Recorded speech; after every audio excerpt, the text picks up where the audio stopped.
Bueno, buenas tardes con todos, espero se encuentren de la mejor manera. Vamos a empezar la clase, ¿sí? Bueno, lo que nos toca en relación a la materia del día de hoy, vamos a ver algunos términos relacionados a procesos de gestión de aduana y documentación. El objetivo básicamente es que puedan ya identificar los temas que se relacionan con las importaciones y las exportaciones, ¿sí?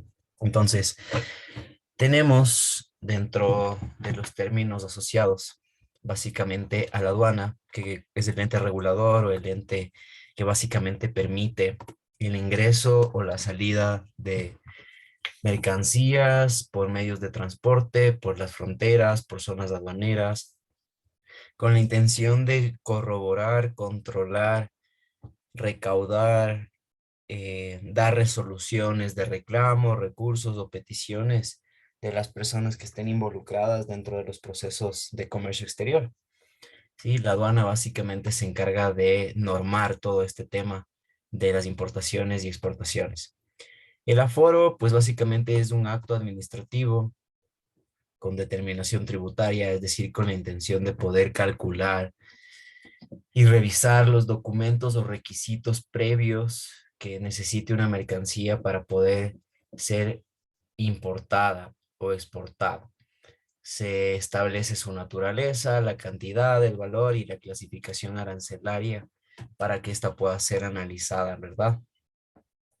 Hay agentes de carga de internacional, que es la persona jurídica autorizada como una corporación aduanera ecuatoriana, la CAE, que se llamaba antes, que básicamente los agentes de carga internacional pueden realizar y recibir embarques, consolidar y desconsolidar mercancías, trabajar con transporte multimodales, pero siempre cumpliendo los requisitos que tiene la aduana del Ecuador.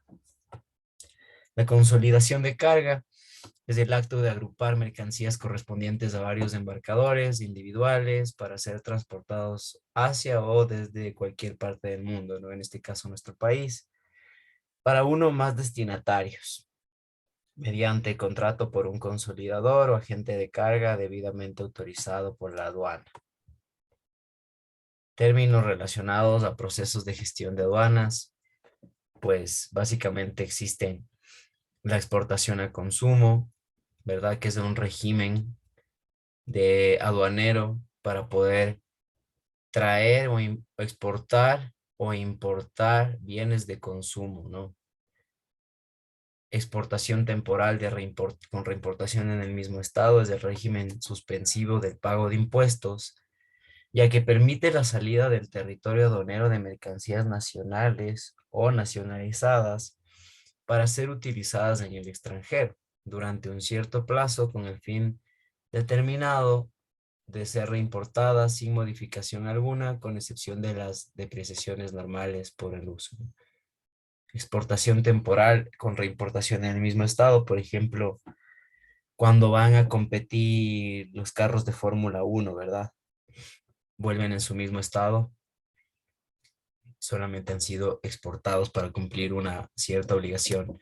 Todos estos instrumentos, por ejemplo, que han sido enviados para un concierto, exportación a consumo, es el régimen aduanero por el cual las mercancías extranjeras son nacionalizadas y puestas a libre disposición para su consumo definitivo.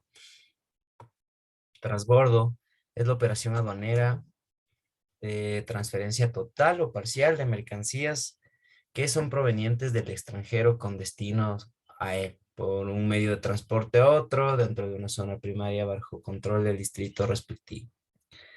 Una zona franca es el régimen liberatorio que por principio de extraterritorialidad permite el ingreso de mercancías libres del pago de impuestos, ¿no? Ese es básicamente el objetivo de la zona franca. Zona de libre de comercio, de igual forma, donde se permite el intercambio libre de pagos de impuestos entre países integrantes de una zona o territorio. El packlist o relación de contenidos del pedido, ¿no? Todo documento emitido por el exportador debe detallar qué es lo que exporta, es el tamaño, el peso, identificar al vendedor o al comprador, una factura básicamente por así decirlo. La solicitud de información Es una petición formal estandarizada de la información a uno o varios proveedores para valorar si tiene capacidad de proporcionar el producto o servicio deseado en las condiciones idóneas. El RFP, solicitud de propuesta, es una petición formal a un proveedor potencial de productos o servicios para que elabore una oferta. El ERFQ, solicitada de presupuesto en petición formal, estandarizada de precios de productos o servicios a más proveedores potenciales. El shipping mark o etiquetado de carga. El etiquetado de carga se realiza para identificar y prevenir pérdidas, ¿verdad? Manifiesto de carga, documento que consiste en una recopilación de toda la carga de un buque ordenada por conocimiento de embarque y clasificada por destino. Sirve para identificar toda la mercancía perteneciente a cada consignatario. El manifiesto de carga lo recibe aduana, lo recibe el agente de aduana y permite justamente revisar qué mercancías han llegado o van a salir para poder realizar un control. Las partidas arancelarias, pues la clasificación numérica internacional que identifica mediante un número la clasificación de las mercancías dentro de un sistema armonizado que se lo conoce, ¿no? Cada uno de estos capítulos que forman parte del sistema armonizado hacen relación a diferentes tipos de productos, ¿no? Animales vivos, manufacturas, todo depende de lo que se vaya a analizar. El Bill of Landing, o también conocido como BL, es un contrato de transporte entre la naviera y el propietario de la carga. Documento emitido por la naviera para confirmar que ha recibido las mercancías a bordo de uno de sus buques.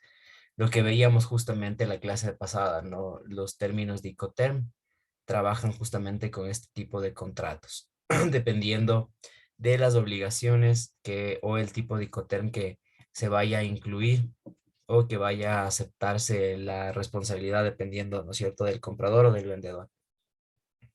La factura comercial, básicamente una transacción que implique la importación o exportación de bienes, deben estar facturados, donde se detalle el envío, donde se detalle el despacho, donde se detalle la mercancía que va a ir dentro de esto, exportación, importación. El certificado de origen es de acuerdo pues a la Cámara de Comercio Internacional y a los organismos internacionales que rigen el comercio, pues un documento para poder certificar el origen de las mercancías que han sido exportadas hasta algún lugar, ¿no? Cómo han sido obtenidas, producidas, manufacturadas o procesadas en un determinado país para poder realizar una declaración de exportación e identificar la proveniencia de estas mercancías.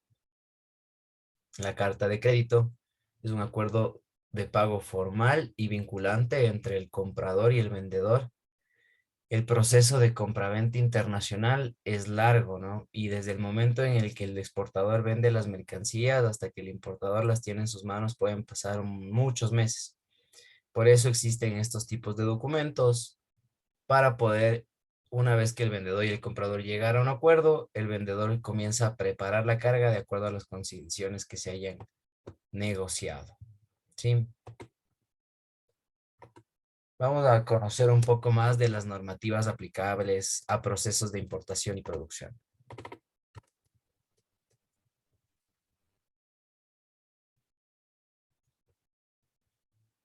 Pues como antecedente, indicarles que el comercio estaba regulado mediante acuerdos bilaterales entre países. Básicamente esto empezó con la creencia de que el libre comercio tomó fuerza en Gran Bretaña y ha venido dominando justamente desde la Segunda Guerra Mundial estos tratados multilaterales como una estructura de regulación del comercio a nivel mundial, ¿sí? Partiendo de que los tratados de libre comercio son los intereses económicos que tienen los países por juntarse contra otros países y poder justamente globalizar sus mercados, sus industrias. Se han utilizado varios instrumentos para manipular el comercio internacional, como por ejemplo los aranceles, las salvaguardas, las cuotas de exportación e importación, barreras no arancelarias, que comprenden justamente condiciones y términos que están reguladas por las normas de la OMC, la Organización Mundial del Comercio, que es el principal organismo internacional, que se preocupa por regular estas normas y pues también sancionar con exámenes a los que no cumplan, ¿no? Los pilares en los que descansan los acuerdos de la OMC, pues básicamente tienen como objetivo el ayudar a los productores de bienes y servicios, los exportadores y los importadores a llevar adelante las actividades en relación al comercio internacional. Sí, además incluye los compromisos contraídos por los distintos países de reducir los aranceles aduaneros cuando se vayan desgravando justamente por los acuerdos que se han dado en estos tratados de libre comercio, el ir minorando los aranceles puestos a ciertos productos o obstáculos al comercio y tratar de mantener este libre mercado. Pues existen los acuerdos macro, por así decirlo, donde se detallan el acuerdo general sobre aranceles aduaneros y comercial, que es el GATT. Sí, uno de los primeros sistemas donde se trató de consolidar en una codificación a todos los productos que se elaboran en los países para que exista un acuerdo a nivel mundial en cómo tratar las mercancías, ¿no? Cómo tratar de codificarlas. De igual forma, el Acuerdo General sobre el Comercio de Servicios y de aspectos de derecho de propiedad intelectual, pues también se trabaja con los ADPI, ¿no? Entonces tenemos el GATT, el AX y el ADPI. Instituciones que establecen acuerdos relacionados al comercio internacional, pues básicamente que parten o que son asociaciones, agrupaciones de países que intentan también de alguna forma colocar sus propios acuerdos con el fin de mejorar regionalmente, ¿verdad? Sus aspectos de comercio exterior, ¿no? Por eso vemos al Mercosur, que lo trabaja algunos países de América Latina del Sur, la CAN de igual forma, CARICOM, ya son países de Centroamérica, sí tenemos el SICA, la Alianza del Pacífico, la CELAC. Entonces, existen jerarquías de las normativas, ¿no es cierto? Para realizar en el país cualquier proceso de importación y exportación, primero se debe regir al marco legal y reglamentos de los países donde uno se encuentra realizando estas actividades. Entonces, primero, como marco legal principal, tendremos a los siguientes, ¿no? Dentro de la Constitución del Ecuador, pues el artículo 425 establece que el orden jerárquico de los tratados y convenios internacionales, leyes orgánicas, leyes ordinarias, las normas regionales, ordenanzas distritales, decretos, etcétera, etcétera, sí son decisiones de los poderes públicos. Básicamente esto es lo que indica, ¿no? Partiendo desde la Constitución. Luego, el marco legal para los procesos de importación y exportación, pues están regulados por acuerdos internacionales, acuerdos bilaterales, leyes emitidas por la Federación de Aduanas, como leyes europeas, leyes, normas técnicas, regulaciones o requisitos que deben cumplir los productos para poder ser exportados, ¿verdad? Tenemos una legislación internacional, una legislación regional, legislación bilateral y una legislación nacional. Todo depende del proceso que nosotros queramos realizar. Me explico con el país que queramos realizar, ¿no? No el proceso. Entonces tenemos que dentro de los acuerdos de legislación internacional está el GATT, como habíamos visto, para poder contemplar los aranceles y los acuerdos relativos en esta relación a esto. Los acuerdos de subvenciones y medidas compensatorias de la OMC, acuerdos de salvaguardas, acuerdos de aranceles aduaneros, acuerdos de complementación económica, ¿no? Que no es lo mismo que un tratado de libre comercio donde la diferencia está en que un ACE, un acuerdo de complementación económica, trata de negociar ciertas canastas o ciertos productos de todo lo que se produce en un país, pero un TLC abarca todo el conjunto de productos, ¿no? Esa es la diferencia. En el ACE un cierto sector, en el TLC completamente toda la producción nacional estaría en juego. En la legislación regional, pues nosotros al formar parte de la CAN tenemos que regirnos a todos los requisitos, aspectos normativos que intervengan dentro de la CAN y los países que lo involucran. También el ALADI, ¿sí? Que pues de la parte del CAN tenemos operativos o acuerdos aún vigentes, ¿sí? Con estos países. La CAN mantiene acuerdos vigentes con estos países.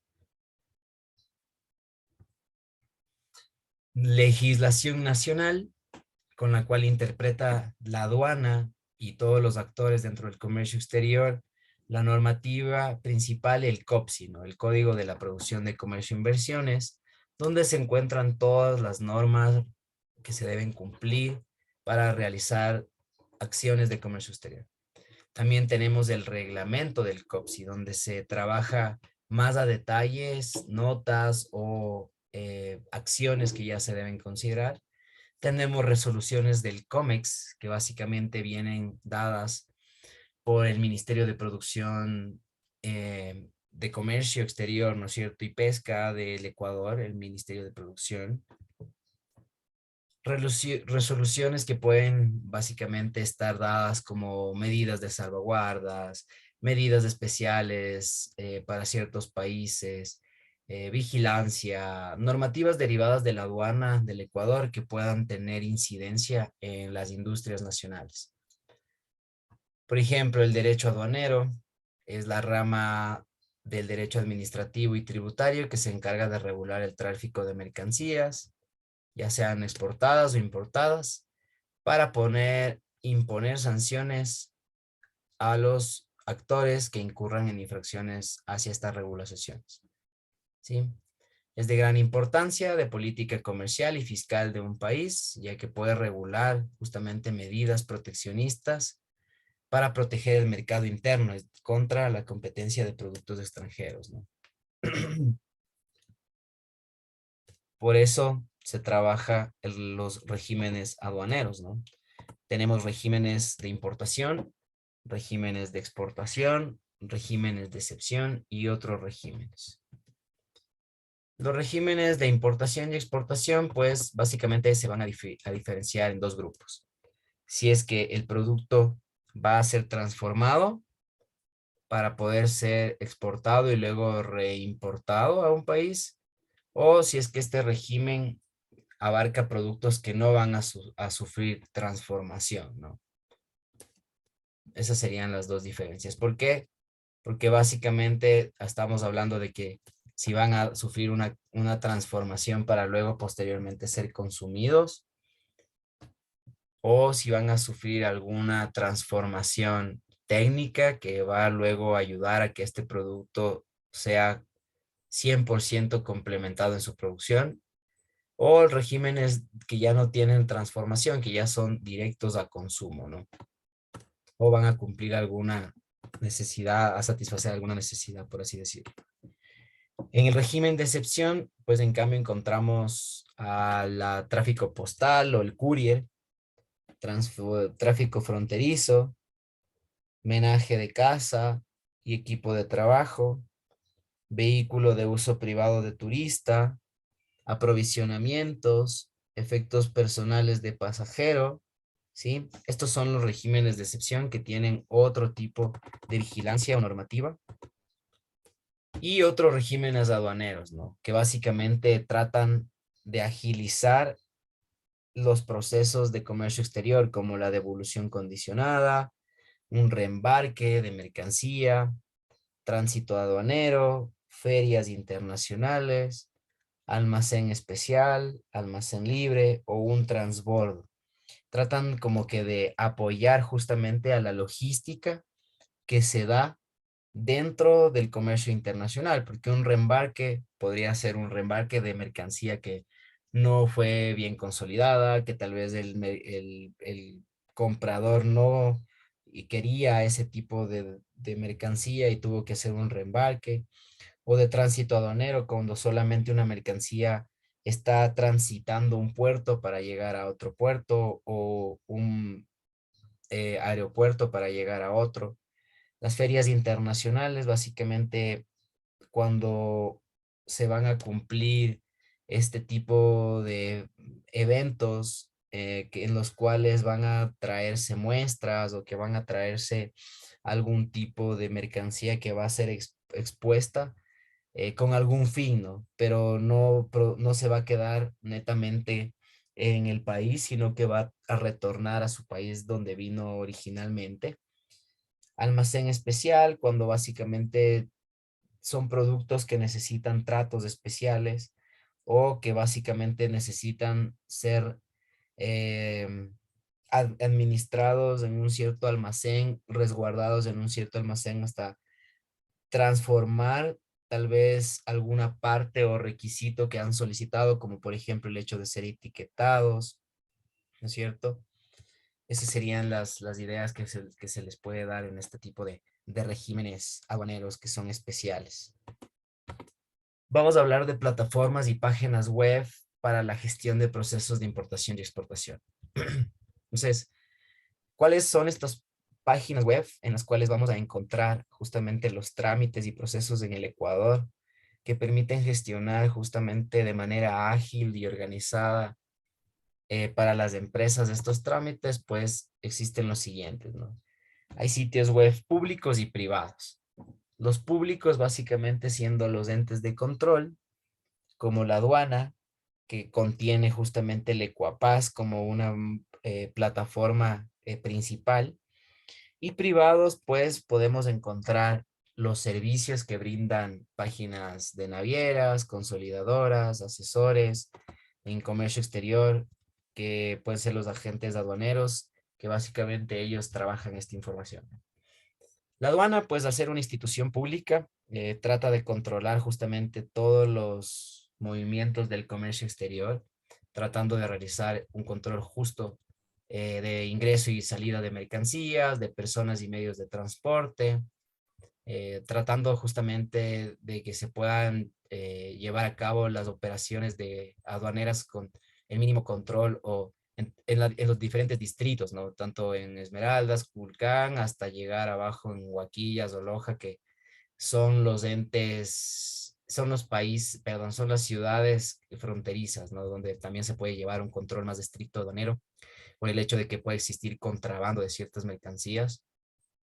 La aduana básicamente dentro de sus servicios lo que proyecta es gestionar un permiso de importación-exportación, ofrecer justamente estos diferentes procesos aduaneros que van desde la consolidación de una carga hasta el hecho de desaduanizar o nacionalizar una mercancía que nos puede servir, ¿no es cierto?, el seguimiento de las mercancías, capacitar a los actores del comercio internacional y otros como ya subastar mercancías que han tenido algún proceso administrativo dentro de aduana y se llegó a desaduanizar por este tipo de medios, ¿no? El Ecuapaz viene a ser el sistema de la aduana para controlar todos los trámites de importación y exportación, que está básicamente hábil desde el año 2012 y permite a los operadores de comercio exterior o los OCEs, como se los conoce, poder realizar todas sus operaciones, ¿no? Este sistema tiene diferentes módulos, pero lo que intenta justamente es que se pueda optimizar el uso de papel, asegurar el control aduanero y facilitar el comercio. Lo utilizan instituciones públicas y operadores de comercio y están regulados por el COPSI. Sirve para que los procesos aduaneros sean más fáciles y seguros, ya que al ser todo manejado por una ventanilla única y manejar la firma electrónica, se puede manejar estos trámites desde cualquier lado del mundo, ¿no? El Ecuapaz tiene, como decíamos, los siguientes módulos: el portal de comercio exterior y ventanilla única ecuatoriana, procesos de importación y exportación, despacho y carga, control posterior, gestión de litigios aduaneros, el data warehouse, devolución condicionada de tributos, sistema de alerta temprana, gestión de riesgos, gestión de conocimientos, gestión de manejos de pista de auditorías, ¿no? Dentro del primero, básicamente lo que vamos a encontrar son todas las operaciones de acatamiento de datos electrónicos, documentos, de extracción de datos, procesamiento de datos, intercambio entre las aduanas y las agencias gubernamentales, ¿sí? En el módulo 2, pues aquí ya podemos efectuar los procesos de carga y despacho, ¿sí? De carga cuando es una importación, de despacho cuando ya se va a una importación o exportación y ya se va a desaduanizar, ¿no? Mediante el manifiesto de carga, los traslados en zona primaria, la salida de importación y exportación, los despachos aduaneros, por así decirlo. El control posterior, pues que es aplicable a cualquier OCE, operador de comercio exterior, vinculado con el tráfico internacional de mercancías, ya que la aduana intenta justamente siempre solicitar requisitos para poder nacionalizar las mercancías. Lo que hace el control posterior es justamente revisar que esto se sujete al control aduanero y no existan mercancías ilegales o que han sido nacionalizadas ilegalmente, como el contrabando, o a precios irrisorios, ¿no? Que tengan una afectación al mercado nacional. Tenemos la gestión de litigios aduaneros, de igual forma gestionar este tipo de procesos administrativos que se les lleva a cabo a quienes han infringido con la ley. La data warehouse almacena toda la información de las transacciones realizadas en el sistema. La devolución condicionada de tributos, básicamente cuando existe una devolución de tributos totales o parciales por la generación de importaciones o exportaciones. Sistema de alerta temprana en caso de encontrarse fallas o sistemas en el sistema enviar alertas, ¿no? Tenemos la gestión de riesgos para evitar justamente los mismos, gestión de conocimiento donde se encuentran manuales de procedimientos necesarios para el Equapaz para poder realizar todas las operaciones en el Equapaz y las auditorías, ¿no? Entonces, dentro de la plataforma privadas, encontramos asesorías de normativas legales, aranceles o el trekking, ¿no? Que básicamente son estas empresas que se dedican a la logística, ¿no? Del comercio internacional, ¿no? Como son navieras, consolidadoras de carga, agentes aduaneros, etcétera. Ok, vamos a hablar un poco de la cadena de valor, ¿no? La cadena de valor básicamente son definido por la CEPAL, pues como todos los actores que desempeñan una misma actividad o que se encuentran dentro de una misma actividad y que se han encargado de colaborar entre ellos para poder justamente avanzar, ¿no? Entonces, la CEPAL es una de las entidades, organismos que se dedica justamente a realizar estudios en relación al desarrollo social, económico de los países de América Latina. Tiene la sede en Chile y pues básicamente lo que se encarga de realizar son estos tipos de estudios, formulaciones, evaluaciones de políticas públicas y de manera investigativa, ¿no? Entonces, la CEPAL pues se encuentra eh, siendo parte de las Naciones Unidas, ¿sí? Por eso los estados miembros de la CEPAL son la mayoría de países que vemos aquí, ¿sí? Y pues dentro de los primeros conceptos que ha perseguido la CEPAL desde su formación está la cadenas de valor, ¿no? Que es un escalonamiento económico que trata justamente de buscar la mejora de los productos o servicios ofrecidos por una cadena de productores, manufactureros de bienes, ¿no? Básicamente son esas las actividades que componen. Un ejemplo podría ser la investigación y desarrollo, luego va a la ingeniería, luego a la manufactura, luego subensambles, luego ensambles y pruebas finales, para luego llegar a una venta y mercadeo, ¿no? Existe una cadena de valor porque en cada uno de estos pasos ha habido personas o maquinarias que han agregado valor, como su propia palabra dice, para que este producto llegue luego a ser vendido, ¿no? Por ejemplo, turistas, ¿no? Distribución, transporte internacional, cuando van de un país de salida, pero para llegar a un país de entrada necesitan transporte nacional, alojamiento, excursiones. Todo esto forma parte de una cadena de valor. Michael Porter explica que son el conjunto de actividades realizadas por una empresa para crear valor para sus clientes, un valor agregado. Porter dice que se enfoca que en los sistemas de actividades teniendo a los clientes como principio central, más que en los departamentos y categorías de gastos contables, ¿no?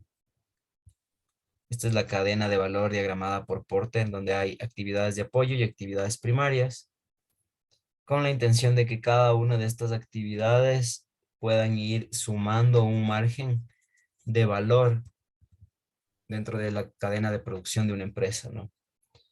Entonces, todas las actividades que puedan ir sumando. Entonces, de logística interior, todos los procesos que están involucrados con el recibimiento y almacenamiento y distribución de materias primas, luego la producción, luego la logística de exterior, mercadeo, ventas, ¿verdad? Dependiendo si es una manufactura o un servicio, donde se involucra justamente la infraestructura de la empresa como tal, ¿no? La gestión de recursos humanos, el desarrollo tecnológico que tenga la empresa para poder ir subsanando cada una de estas actividades y ir creando valor, ¿no? Innovando, optimizando las compras, son actividades pues que ayudan justamente a seleccionar proveedores, negociar con ellos mejores precios, acordar términos y con esto pues las actividades pueden también ganar un cierto valor, ¿no es cierto? El producto como tal, al final, regresa siendo el beneficiario al tener productos o materias primas más baratas. Entonces, sin que importe su tamaño, toda empresa o productor participa por lo menos en una cadena de valor local.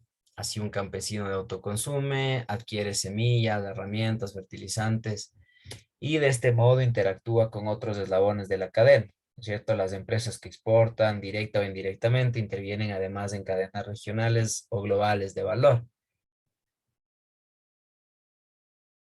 El concepto de cadena global de valor se refiere a distintos eslabones en diversas empresas o plantas de una empresa situadas en diferentes espacios geográficos. Por ejemplo, cuando las empresas mandan a maquilar a otros países, ¿no? El típico Made in China, Made in Taiwán, pero son marcas gringas o marcas mexicanas o marcas europeas, pero su cadena de producción básicamente depende de estos otros países para abaratar sus costos, ¿no? O sea, ya involucras una cadena de valor. Por los actores que determinan su gobernanza, en primer lugar, cabe distinguir que existe un comprador y un proveedor, ¿no? Hay otras formas de gobernanza, como estructuras de gobierno muy poco coordinadas, estructuras comerciales basadas en el mercado e intensamente coordinadas o integradas verticalmente.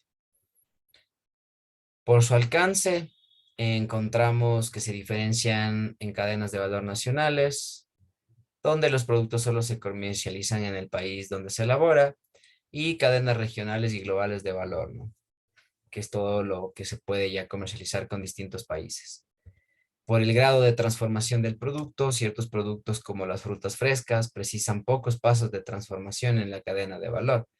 En cambio, otros bienes como el algodón pueden recorrer muchas etapas de transformación, ¿verdad? Puede llegar a ser hasta un producto terminado como una camisa o una prenda de vestir. Escalonamiento social, proceso de mejoras de los derechos y prestaciones de los trabajadores a partir de una mayor calidad de su empleo, así como del entorno inmediato de la cadena. Un eslabón, en cambio, corresponde a cada una de las etapas de la cadena como concepción y diseño, producción del bien o servicio, tránsito de la mercancía, consumo y manejo y reciclaje final.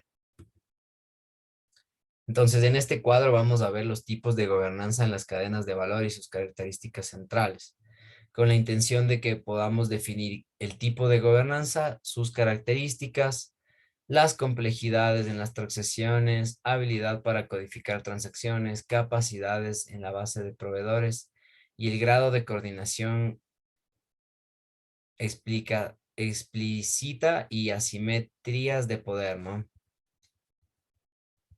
Entonces, ¿qué es el valor? En términos competitivos, es la cantidad de que los compradores están dispuestos a pagar por lo que una empresa les proporciona. Otra definición expresa el concepto de valor de la siguiente manera: utilidad de un bien que permite recibir en equivalencia una determinada cantidad de dinero. El valor lo determinan los consumidores, usuarios o clientes en función de su disposición a pagar o no una mayor o menor cantidad de dinero, ¿verdad? No la determinan las empresas. El valor se mide en términos de dinero siempre, porque es el intercambio de valor percibido de una empresa por generar una venta. Entonces, ¿por qué se puedan aumentar el valor percibido en sus productos? El mismo precio que los de la competencia, un producto o servicio que el mercado percibe es mejor que los del competidor, o ofreciendo un precio más bajo que la competencia un producto o servicio que el mercado percibe que es igual que el de los competidores. El concepto de valor es relativo. Un producto o servicio aporta más o menos valor al mercado dependiendo de lo que ofertan los competidores y de los precios de las empresas. Sí, entre otras palabras, los productos o servicios no tienen un valor intrínseco, sino que representan un mayor o menor inversión en costes para la empresa. El mercado atribuye valor a los productos o servicios dependiendo del nivel en que satisfacen sus necesidades. Cuando un producto o servicio logra satisfacer una necesidad, se dice que genera un beneficio a quien lo compra y por eso precisamente el comprador está dispuesto a realizar el intercambio por dinero, ¿verdad? El propósito de toda empresa es producir un valor. Desde este punto de vista, los productos o servicios no son más que los medios que utilizan las empresas para aportar determinadas cuotas de valor a sus consumidores. Una empresa de cualquier índole se puede concebir como una cadena de actividades y funciones que tienen como propósito producir un valor. Es decir, que una empresa no es más que una cadena formada por eslabones, generadores de valor, en otras palabras, una cadena de valor, ¿no? Dentro de las empresas mismo existen las cadenas de valor, no necesariamente tienen que estar relacionadas con algún tipo de actividad o con algún tipo de relación con el mundo exterior para poder ser una cadena de valor. Cada empresa puede manejarlas. Entonces, ¿cómo existe una metodología de CEPAL para el fortalecimiento? Entonces, tenemos la cadena de valor en el comercio internacional, un esquema metodológico para el fortalecimiento de estas y fortalezas y debilidades de los riesgos de esta metodología. Entonces, la cadena de valor en el comercio internacional es uno de los grandes retos de las empresas, ya sea para exportar o importar, ya que la optimización de esto puede ayudarles a mejorar su distribución, sus costos, su operatividad, su tecnología. El vincularse siempre con nuevos mercados puede ayudar, y mercados que ya están más posicionados o que tienen una especialización mayor que la de otro país pueden ayudar justamente a que exista un desarrollo en la parte de operativa de las empresas. Entonces, sin duda alguna, se parte justamente por una cadena FOB. En definitiva, comprender cómo estos actores o players afectan al precio final de mi producto cuando éste se pone a disposición del público final. ¿Sí? Optimizar volúmenes, aprovechar acuerdos de libre comercio, para poder gestionar justamente de mejor forma los requisitos que tengan los países o los productos. Por otro lado, si damos atención a los aspectos comerciales, importadores, distribuidores, agentes, trade companies o centrales de compras, entre otros, cobran protagonismo de dicha cadena, ¿no es cierto? Porque cada eslabón incorpora un margen comercial o de ganancia que sigue afectando al precio del producto. Dentro de las direcciones de marketing, es esencial conocer el valor final del producto para entender el grado de competitividad, ¿no es cierto? Un ejemplo muy básico sería si al finalizar todo el proceso observamos que el precio de venta de nuestro producto en el país de destino es considerablemente superior al de nuestra competencia local. Lo que buscamos sería aportar valores como la calidad o el prestigio de marca que cambian la percepción de nuestro producto objetivo. Sin embargo, claro, la gran dificultad es que existe una falta de control que tenemos sobre estos agentes del destino y la estrategia de que se establezcan para nuestro producto, cómo vamos a llegar a vender nuestro producto. Debemos, por tanto, garantizar una relación que permita potenciar el posicionamiento y el desarrollo de una venta o una estrategia conjunta de penetración de mercado para poder lograr justamente esto, ¿no? Entonces, como conclusión, comentamos que la estrategia de internacionalización de una compañía debe ser un proceso que se debe desarrollar paso a paso. Se debe pensar justamente en recursos, no solamente en el plano comercial, sino también se deben considerar variables de requisitos, variables de normativas, variables que nos ayuden justamente a conocer un plan, a definir, más bien dicho, un plan estratégico para que se contemplen todos estos objetivos, todos estos requisitos y poder luego posteriormente sí llevar a cabo una estrategia de internacionalización. Entonces, definir metas, objetivos, seleccionar qué tipo de cadenas nos van a ayudar a la producción, realizar un diagnóstico, incluir buenas prácticas, elaborar estrategias y luego posteriormente llegar a un punto de lanzamiento de un producto, ¿no? Entonces, por ejemplo, en las metas y objetivos, la idea de en materia de desarrollo económico social se persigue con el fortalecimiento de la cadena. Se espera que las metas y objetivos estén alineados con el Plan Nacional de Desarrollo y las políticas públicas. Algunos ejemplos son aumentar el empleo, los salarios reales, impulsar mayores exportaciones, provocar un creciente participación de las micro, pequeñas y medianas empresas.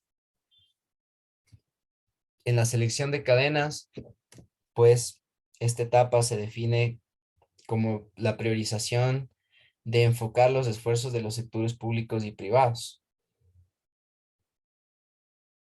contribuir al alivio de la pobreza, al crecimiento nacional o regional, a la generación de empleo, entre otros. También son susceptibles de inclusión otros criterios ligados a prioridades políticas, como el desarrollo de regiones menos favorecidas.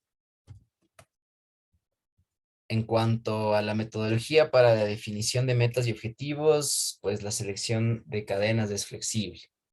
El papel que asume el gobierno y el sector privado, pues depende del marco en el que se desarrolla dicho proceso. Fondos de cooperación, préstamos internacionales, iniciativas público-privadas o si es que son programas públicos que quieren vincularse con las cadenas de producción. Debe efectuarse en el marco de una estrategia, eso sí, para poderse alinear vertical y horizontalmente con todas las estrategias que tengan las industrias. Es deseable que suceda de manera explícita y abierta, por lo que es oportuno y propicio contar con un mecanismo y objeto sistemático para tal selección estratégica. Sí, vamos a hablar del diagnóstico, que es el tercer paso, que es la elaboración justamente de identificar detalladamente restricciones y oportunidades en el interior de cada eslabón de la cadena. Se comienza con el mapeo, justamente la identificación de limitación de los eslabones principales y las funciones, para poder luego elaborar un estudio en 6 grandes áreas: el contexto nacional e internacional de la cadena, el desempeño económico, el empleo, el comercio, costos, márgenes, entre otros, un análisis de mercado, competidores, clientes, estándares, certificaciones, la gobernanza de la cadena, organizaciones de apoyo y el medio ambiente. Y en tercer y último lugar se identifican las restricciones por eslabón y a nivel de cadenas sistemáticas. Entonces, en una primera mesa de diálogo se organiza al finalizar el diagnóstico con el objetivo de discutirlo y validar. Se espera que la mesa tenga una duración no mayor a 3 horas, con el objetivo de garantizar la participación y permanencia de personas claves dentro de la cadena. Y después de una presentación del diagnóstico, pues se otorga la palabra a los participantes para poder analizar y garantizar restricciones y oportunidades identificadas para cualquier tipo de cadena, ¿no? El quinto paso es el análisis de buenas prácticas internacionales.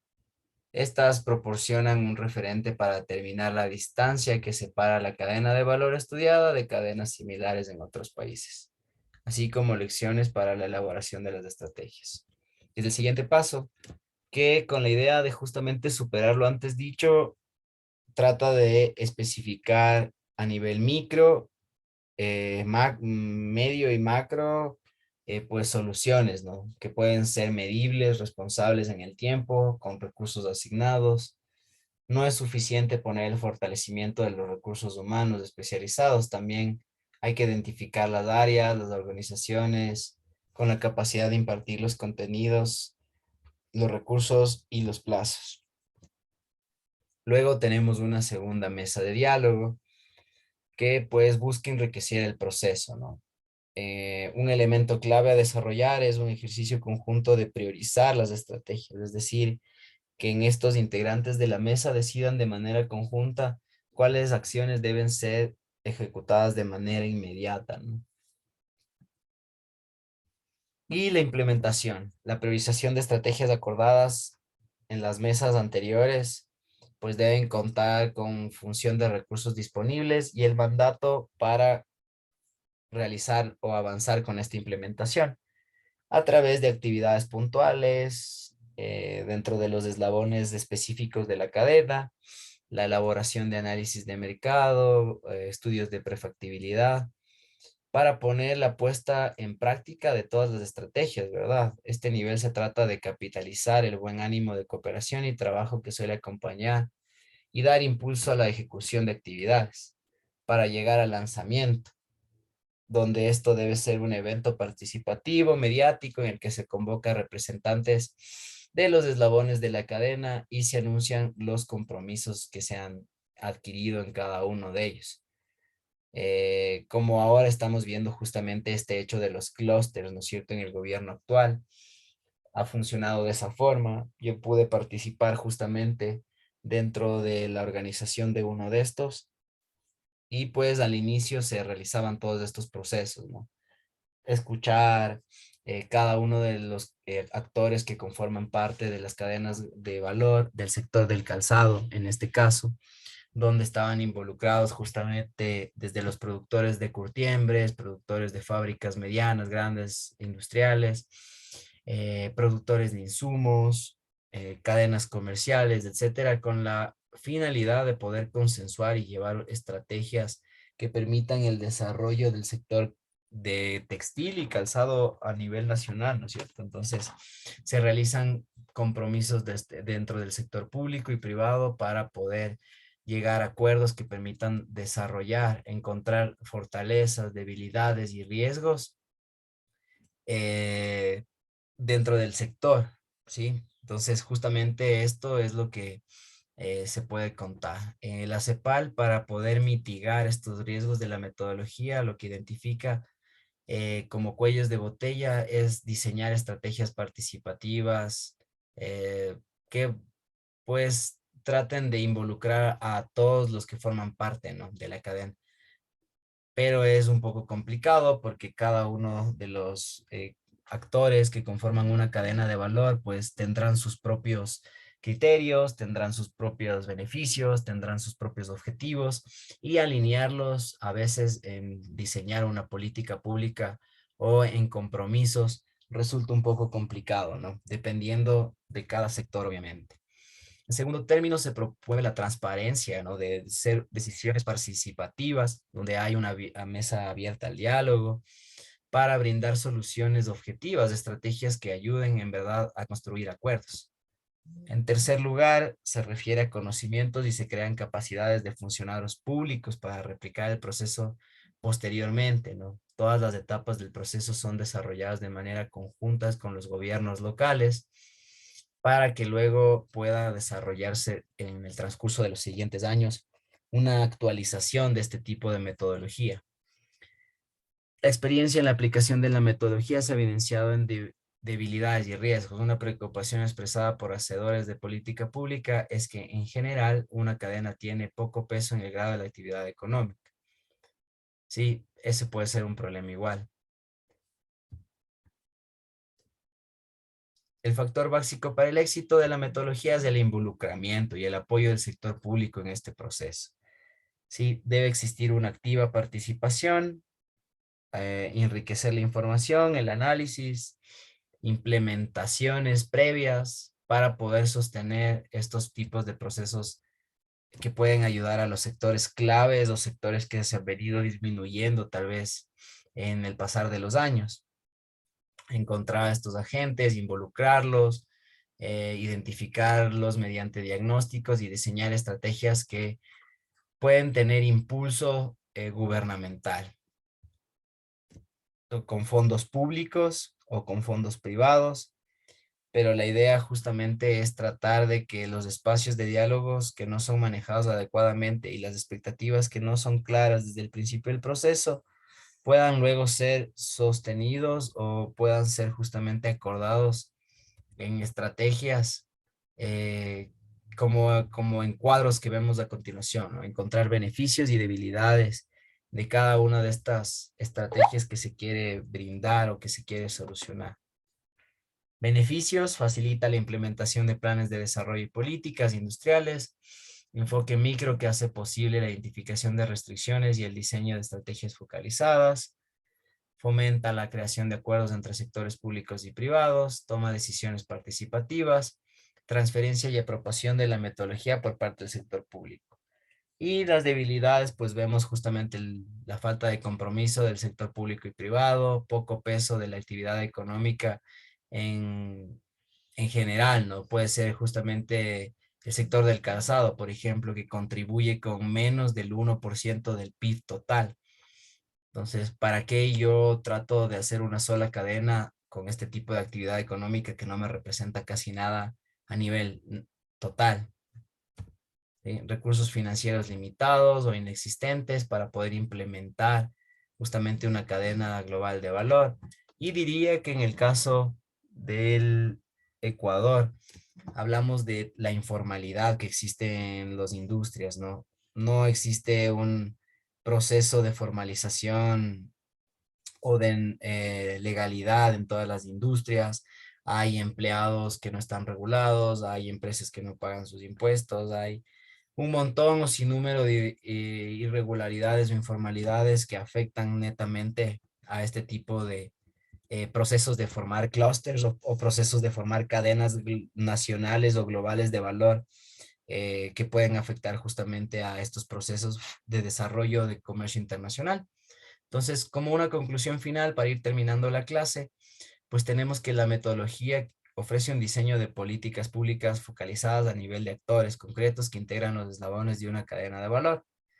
La metodología persigue que dichos actores adquieran un papel activo en el diseño de políticas públicas y se comprometan con la aplicación de estas acciones, ¿sí? Desde el sector privado, ya que este fortalecimiento de las cadenas se presenta como un instrumento de una política industrial que hace aparición en un contexto actual de economías más abiertas, con acuerdos comerciales, multilaterales y bilaterales, ya que estas cadenas de valor lo que intentan justamente lograr es que las industrias de ciertos países puedan complementarse, puedan asociarse, identificar necesidades o capacidades que tiene el uno contra el otro, con la finalidad de que esto pueda luego posteriormente llevar a que puedan tener una a ver, ¿cómo poder explicarlo? Poder tener una integración económica, ¿verdad? Es decir, digamos que yo como Ecuador soy fuerte en banano y tal vez Estados Unidos es fuerte en agroindustria. Entonces yo quiero formar una empresa binacional, ¿no es cierto? Una empresa con inversión extranjera, pero yo tengo la materia prima. Entonces, estos procesos de exportación, por ejemplo, de materia prima para que sea transformada en otro lugar, para que luego pueda ser reimportado a nuestro país y que luego pueda ser reexportado a algún otro país, puede funcionar, ¿no? ¿Qué hace eso? Básicamente abaratar costos, aprovechar tecnología de otros países, mano de obra más calificada, inversiones, mercados. Cuando hablamos de tratados de libre comercio, esto puede ayudar pues a que productos que son producidos por dos países, pero que en el un país cuenta con tratados de libre comercio para poder llegar a otros mercados con mayor facilidad. Puede ser esto una estrategia para que también los países que tienen acuerdos comerciales vean desde la industria de sus empresas esto como una ventaja que dan justamente este tipo de acuerdos, ¿no? Eso sería por la clase de hoy. Les agradezco mucho por su tiempo. Que tengan ustedes una muy buena tarde, ¿sí? Muchísimas gracias. Muy amable, gracias.